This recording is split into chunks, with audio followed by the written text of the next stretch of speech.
हाँ,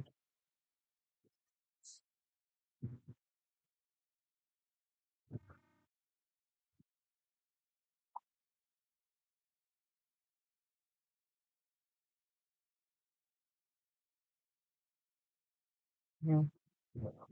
hello, good evening everyone. कल जो महारथी पेपर है आपका, वो रीनल सिस्टम पीडियाट्रिक, कौन से सिस्टम का है? Renal system paediatric. इसमें कितने क्वेश्चन आते हैं?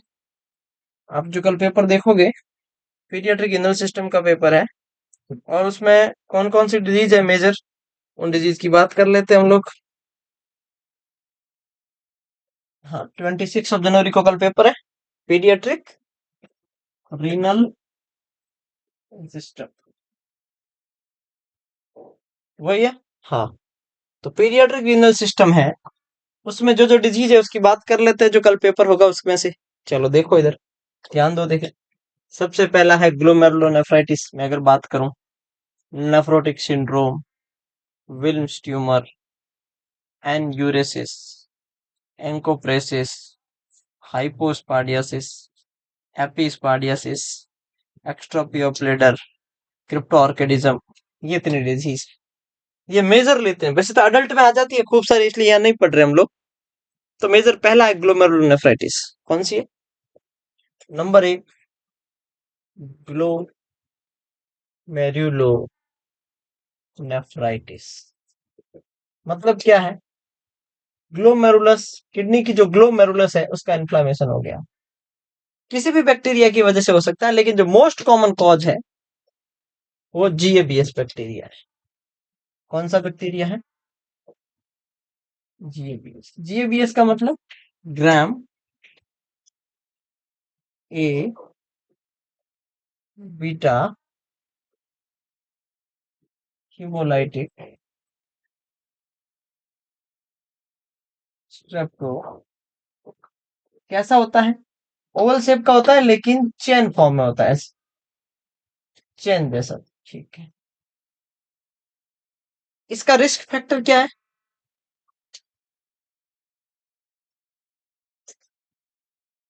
पहले 1 से या 2 से 4 वीक पहले किसी का सोर थ्रोट हो रखा है, तो उसको जीएबीएस होने के चांसेस रहते हैं।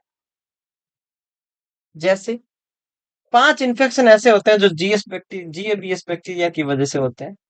हम इन्फेक्टिव एंडोकार्डाइटिस पढ़ते हैं, हम रूमेटिक फीवर पढ़ते हैं, हम इम्पेटिगो पढ़ते हैं, हम स्ट्रेप फेरेंजाइटिस पढ़ते हैं कि नहीं पढ़ते? उसमें से ग्लोमेरुलोनेफ्राइटिस। तो अगर किसी का गला खराब है, उसको ग्लोमेरुलोनेफ्राइटिस होने के chances.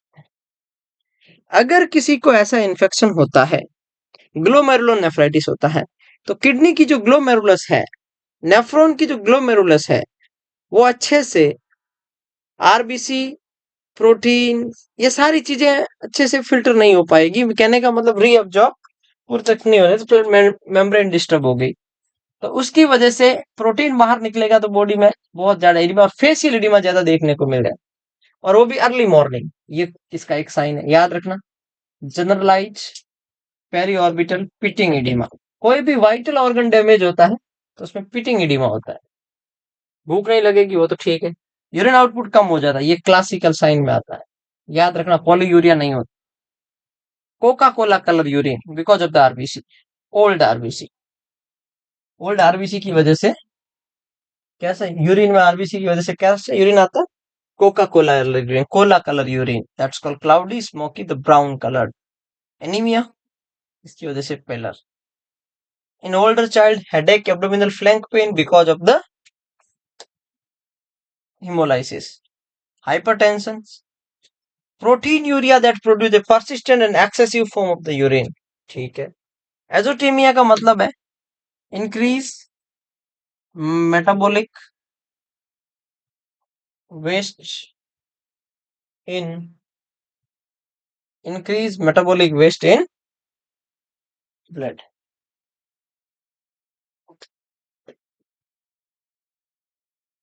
Increase blood urea nitrogen, creatinine level. Increase anti streptolysin, O ASO titre क्यों? जीएबीएस बैक्टीरिया की वजह से एएसओ टाइटर बढ़ा हुआ है। ये बात हमें पता है, बिल्कुल। हाँ, अब ग्लोमेरुलोनेफ्राइटिस है तो क्या इन्फ्लेमेटरी डिजीज है? बिल्कुल। इसमें तो एंटीबायोटिक देना ही पड़ेगा, बिल्कुल देना पड़ेगा, तभी मामला बनेगा। एंटीबायोटिक देना पड़ेगा। बाकी पेशेंट को सोडियम रिस्ट्रिक्ट करना पड़ेगा, वेट डेली मॉनिटर करना पड़ेगा क्योंकि ग्रोथ हो रहा है, ज्यादा वेट गेन हो रहा है। हाँ ठीक है। अब second disease nephrotic syndrome.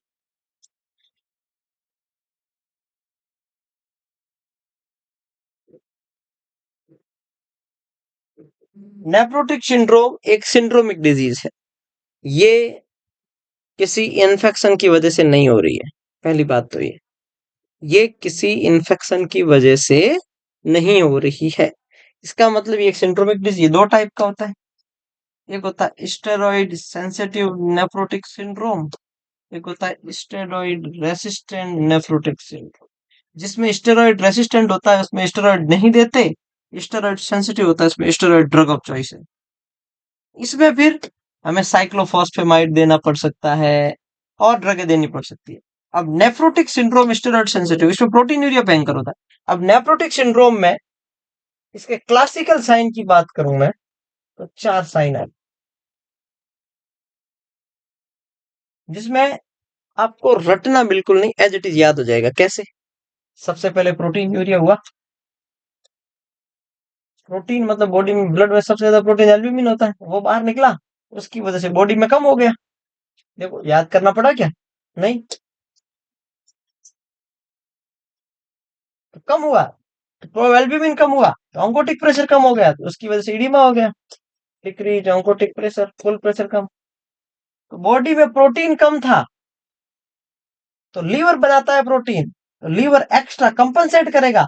Protein ज्यादा बनाने के चक्कर में लीवर ज्यादा लिपिड बना दिया। प्रोटीन बनाने के चक्कर में लीवर ने हाइपरलिपिडीमिया। तो एक, दो, तीन, चार, ये इसके क्लासिकल साइन। ये बात समझ में आई? अच्छा, क्या देना पड़ता है? पेशेंट को स्टेरॉइड देना पड़ता है प्रोटीन यूरिया को कम करने के लिए। मैकेनिज्म क्या है? मैकेनिज्म ये है, ग्लोमेरुलस डैमेज हुई, उसकी वजह से भयंकर प्रोटीन यूरिया होगा। मैसिव का मतलब भयंकर। उसकी वजह से बॉडी में प्रोटीन कम हो गया। बॉडी में प्रोटीन कम हुआ, oncotic pressure that's called pull pressure कम हो गया। जैसे एग्जांपल के लिए ये ब्लड वेसल्स है, इसमें एल्ब्यूमिन कम है, ये सेल है, ये सेल है, ये सेल है, और यहाँ बीच में फ्लूइड है। एल्ब्यूमिन का काम है फ्लूइड को खींचना, एल्ब्यूमिन कम है तो फ्लूइड नहीं खींच पाएगा, तो यहाँ पे क्या होगी? इडिमा हो गया। अच्छा, इसमें फ्लूइड कम हो गया, इसका मतलब fluid hypovolaemia.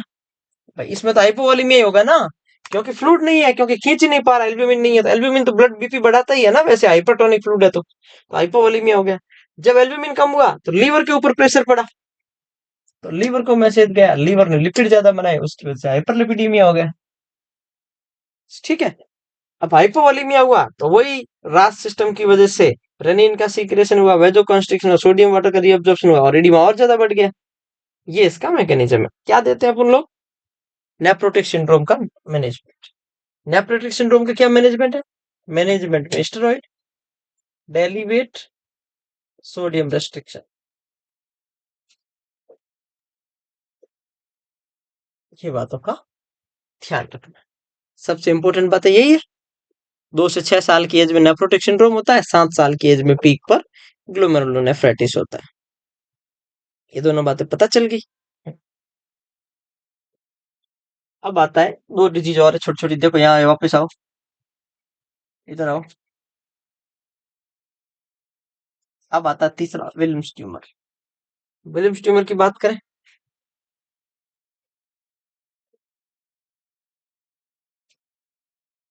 Williams tumour kidney का ट्यूमर है, इसलिए इसको बोलते हैं नेफ्रोब्लास्टोमा।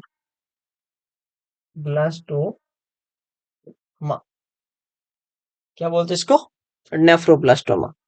नेफ्रोब्लास्टोमा मोस्टली 3 साल की एज में डायग्नोस। इसमें यह याद रखना किडनी के ऊपर ट्यूमर है, तो इसको ये इनकैप्सुलेटेड ट्यूमर होता है।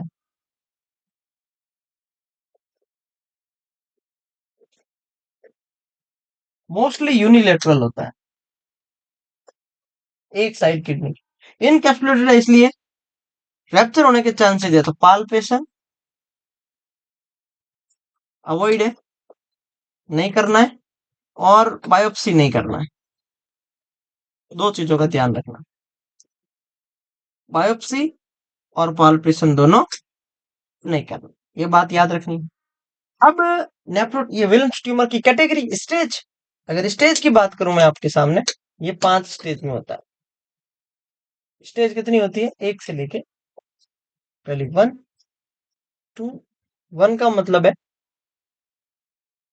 किडनी इज नॉट इन्वॉल्व,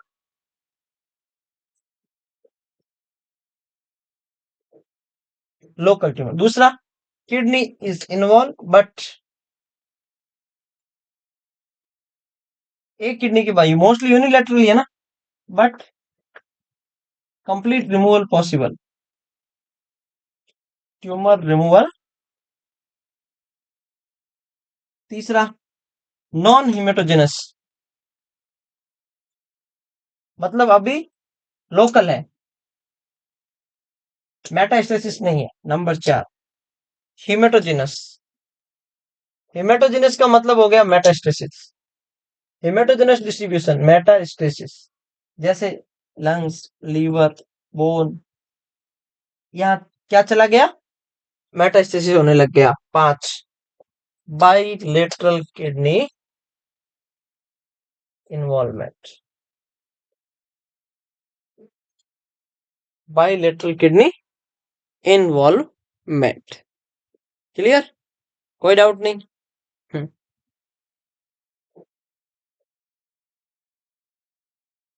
तो ये हो गया विल्म्स ट्यूमर। अब इसके अंदर साइन क्या आते हैं? हाइपरटेंशन होता है, हाँ, और यूरिन आउटपुट कम हो सकता है, इम्यून सप्रेशन होता है, क्योंकि जब हम इसकी हटाना पड़ेगा तो हमें नेफ्रेक्टोमी करना पड़ेगा। नेफ्रेक्टोमी करना पड़ेगा तो लंग्स एक्सपेंशन को बढ़ाने के लिए मरीज को पोस्ट ऑप में सेमी फाउलर पैरालाइटिकस इलियस को असेस करना चाहिए। क्या होता है? हम पढ़ चुके हैं पैरालाइटिकस इलियस, जिसके अंदर एब्डोमिनल बोल साउंड नहीं आती और हाइपर बोल साउंड नहीं आती, वॉमिटिंग और एब्डोमिनल डिस्टेंशन, ये असेस करना है। और पोस्ट ऑप पेशेंट को यूरिन आउटपुट अच्छे से मेंटेन करना है। इम्यूनो कॉम्प्रोमाइज पेशेंट रहेगा क्योंकि हम स्टेरॉइड देना पड़ेगा पेशेंट को, स्टेरॉइड देना पड़ेगा, न्यूट्रोपेनिक प्रिकॉशन ध्यान में रखना पड़ेगा बहुत अच्छे से। तो किसी प्रकार की ऐसी चीजें जो इन्फेक्शन फैला सकती है, रिवर्स बैरियर टेक्निक को फॉलो करना है। जैसे बच्चे को ज्यादा ऐसे फ्रेश चीजें, बिना वॉश की हुई चीजें नहीं खिलानी है, हैंड हाइजीन का ध्यान रखना है, मास्क पहना के रखना है, अंदर जाओ तो मास्क पहन के रखना है, फ्रेश फ्लोवर जैसी चीजें अंदर भी नहीं लेनी, जैसे ल्यूकेमिया में जो प्रिकॉशन लेते हैं वो सारे लेने पड़ते हैं। ठीक है। और एन्यूरेसिस का मतलब है अनकंट्रोल ब्लडर, बस शॉर्ट में तो ये है। या 5 साल की एज के बाद अनेबल टू कंट्रोल ब्लडर, ये नॉक्चुरनल हो सकता है और कभी भी हो। नॉक्चुरनल एन्यूरेसिस का मतलब सिर्फ नाइट नाइट में होता है। बेसिकली क्या होता है? नॉर्मली एन्यूरेसिस एक प्रोग्रेसिव प्रोसेस है, अपने आप सही होता है, विदाउट कोई पैथोलॉजी वजह इसमें कुछ नहीं होता, अपने आप ठीक होने वाली डिजीज है। जैसे मैं एग्जांपल के लिए बताऊं, जितना बच्चे को मोटिवेट करोगे उतना ठीक रहेगा। एन्यूरेसिस का बच्चा पहले 18 महीने से लेके 3 साल तक टॉयलेट ट्रेनिंग चलता है। क्या चलता है? LET, toilet training. ये स्टार्ट होता है या कंप्लीट होता है। अब 3 से 5 साल इंटरमिटेंटली बच्चा कई बार कर लेता है बेड वेटिंग, कई बार नहीं करता है। 5 साल के बाद है तो डिजीज है। ठीक है। इन्यूरेसिस ब्लडर कंट्रोल, इसमें सबसे पहला मैनेजमेंट है बच्चे को मोटिवेट करना कि कोई बात नहीं, क्योंकि ऑलरेडी वो डिप्रेस रहता है, वो घबराया हुआ तो रहता ही है। सबसे पहला कोई बात नहीं, हो जाएगा, धीरे धीरे होगा। दूसरा, फ्लूइड रिस्ट्रिक्शन। फ्लूइड रिस्ट्रिक्शन का मतलब मॉर्निंग में 40% फ्लूइड, दिन में 40%, शाम को सोने से 2 घंटे पहले 20% ही देना है, मतलब फ्लूइड दिन वाला थोड़ा ज्यादा दे देना है। तीसरा, अलार्म थेरेपी,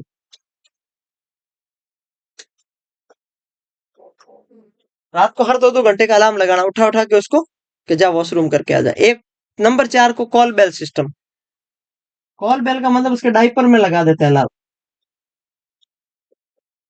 जो ही बच्चा यूरिन पास करेगा अलार्म घंटी बज जाएगी, तुरंत उठ जाएगा। तो धीरे धीरे उसको प्रैक्टिस हो जाएगी कि अब बेड वेटिंग नहीं होना चाहिए। सबसे लास्ट आता है एन्यूरिसिस का ट्रीटमेंट एंटी डिप्रेसेंट ड्रग। क्या?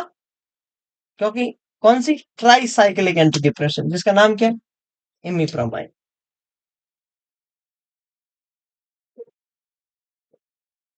ये ट्रीटमेंट हो गया। ठीक है। हम्म।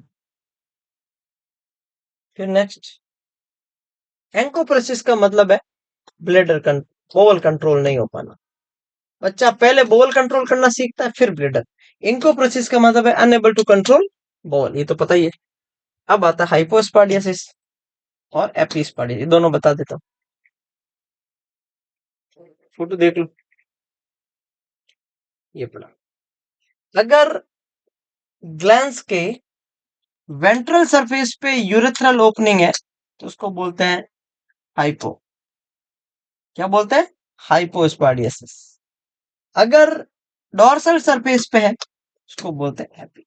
अच्छा, ऐसे में तुरंत सरकमसीजन को अवॉइड करना है। सरकमसीजन को क्या करना है? अवॉइड करना है, क्योंकि यहाँ पे टिश्यू की ग्रोथ नहीं होगी। तो सरकमसीजन अगर कर रहे हैं कई रिलीजियस में जैसे करते हैं, तो वो नहीं करना है ऐसे केस में। वेट करना है, क्योंकि टिश्यू ग्रोथ होने देना है, उसके बाद ही करना है। हाइपोस्पाडियासिस एपिस्पाडियासिस के बच्चे में किडनी की कोई प्रॉब्लम नहीं है, लेकिन पाईयूरिया देखने को मिलता है, that's called bacteriuria. Particular time के बाद में सर्जरी कर सकते हैं, जिसमें इसमें यूरेथ्रल ओपनिंग यहाँ से बंद करके हॉरिजॉन्टल ओपनिंग बनाई जाती है, जो नॉर्मली होती है यूरेथ्रल ओपनिंग। ठीक है। पाईयूरिया की पस की प्रॉब्लम रहती है, क्योंकि इन्फेक्शन यूटीआई, लोअर यूटीआई में इन्फेक्शन देखने को मिलता है। हाँ, एमेचूरिया ऐसा कुछ नहीं रहता, ग्लाइकोस्यूरिया ऐसा कुछ, क्योंकि किडनी की प्रॉब्लम नहीं है। अब हम बात करें हाइपोस्पाडियसिस और एपिस्पाडियसिस के बीच में डिफरेंस, ये तो सिंगल अलग ही है। एपिस्पाडियसिस सिंगल नहीं होता, 99% ये एक्स्ट्रोपी ऑफ ब्लेडर के साथ होता है। इंसिडेंस एक्स्ट्रोपी ऑफ ब्लेडर,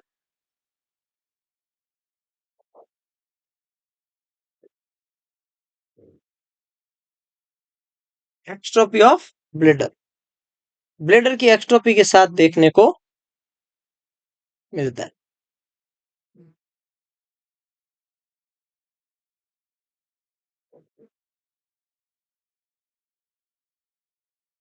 सही बात है, इसमें कोई डाउट नहीं है।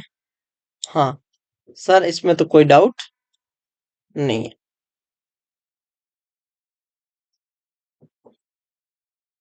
नेक्स्ट वन, अब एक्स्ट्रोपी ऑफ ब्लेडर अगर हो जाए तो क्या होता है? एक्स्ट्रोपी ऑफ ब्लेडर, इधर ध्यान दो, 2 मिनट। हाँ, जैसे कोई पेशेंट है, उसका ये अम्बलाइकस है, यहाँ पर ये ब्लेडर होना चाहिए था। ब्लेडर क्यूबिक बोन होती है ना, जब एम्ब्रियोलॉजिकल डेवलपमेंट होता है, ये बन जाती है तो ब्लेडर कवर हो जाता है। क्यूबिक बोन का अगर मॉल फॉर्मेशन होगा, क्यूबिक बोन का अगर मॉल फॉर्मेशन होगा, तो एक्स्ट्रोपी ऑफ ब्लेडर नहीं होगा। एक्स्ट्रोपी ऑफ ब्लेडर का मतलब है ब्लेडर बाहर दिख रहा है, ब्लेडर बाहर दिख रहा है, एक्स्ट्रोपी ऑफ ब्लेडर सामने दिख रहा है, तो क्या रिस्क रहेगा? रिस्क ऑफ इन्फेक्शन सबसे ज्यादा, इन्फेक्शन का रिस्क सबसे ज्यादा रहेगा, ये इसके साथ देखने को मिलेगा। अब ब्लेडर बाहर है, इसका मतलब इंटरनल टिश्यू बाहर है, तो हम ऐसी ड्रेसिंग करनी है इसके ऊपर प्री ऑप में कि चिपके नहीं। तो ध्यान क्या रखना, हमारा फोकस क्या रहेगा? नॉन अधेरेंट, नॉर्मल सेलाइन, वो भी स्टेराइल ड्रेसिंग करना है। डिस्टिल वाटर आ जाए तो गलत है, पेट्रोलियम जेली लिखा हुआ आ जाए तो गलत है, ध्यान रखना। ये सबसे इंपॉर्टेंट बात है जो आपको याद रखनी है। ठीक है, ये बात समझ में आ गई, एक्स्ट्रोपी ऑफ ब्लेडर। हम्म। और क्या बच गया भाई? देखे देखे क्या बच गया।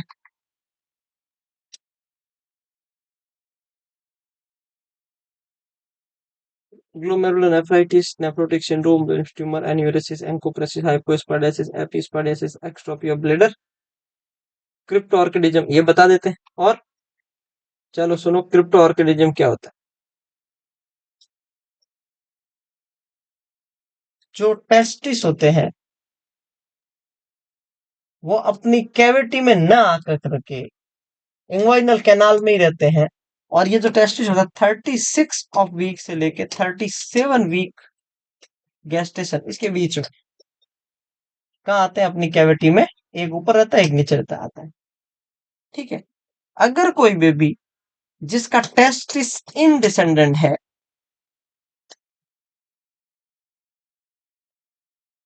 उसको क्रिप्टो ऑर्किडिज्म बोल,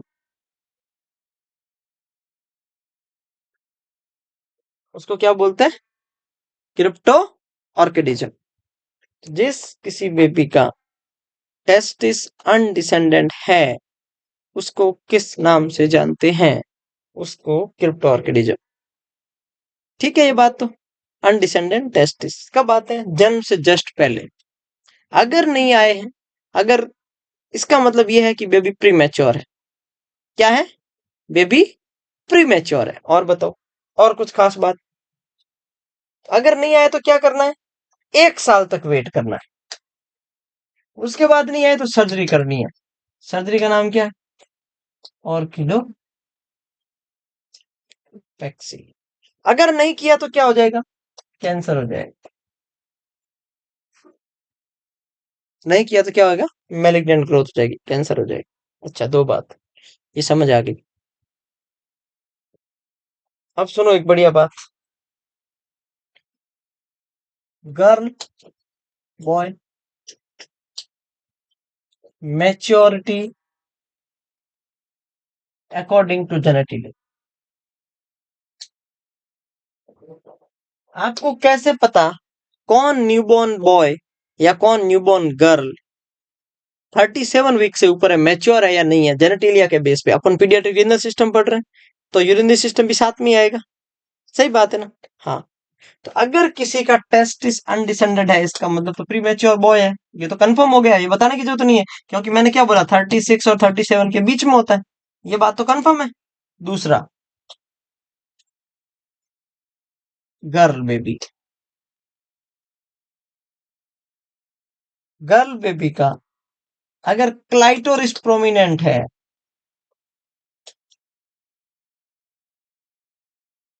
तो इसका मीनिंग ये है बेबी प्रीमेच्योर है।